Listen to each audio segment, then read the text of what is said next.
Yetim qızam, bulut kimi doluram. Açımı, ağrımı daşa vururam. Sularda durulan fırtına kimi, bir ince tül olup dilsiz lal kimi, qəlbimdə rüzgarlar bağırıram mən. Ana, sənin səsizliyin çığılıq kimi, bir kəlmə eşidim, sesini duyum. Yıkılır içimdə sensizlik. Ana,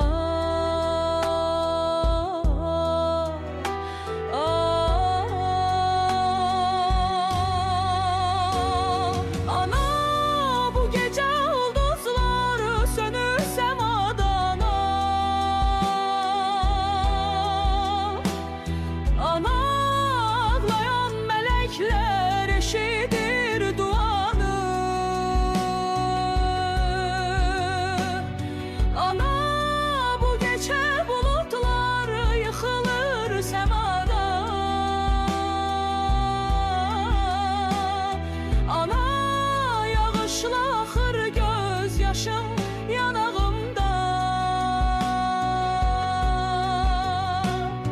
Ana, gecenin sükutu seni qaytarır mənə.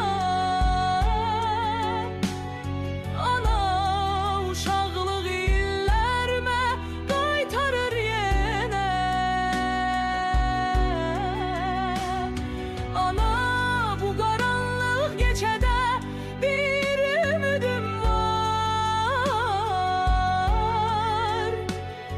Ana, sen terk etmedin beni, bilirəm. Gel məni oyat, gel mənə nur ver. Gel bu gecəni yenə nura çevir. Gel məni oyat, bilirəm o məni buraxıb getməz.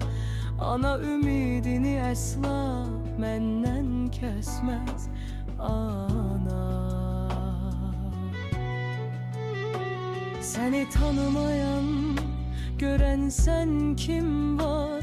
O səni tanıyır, seni unutmaz.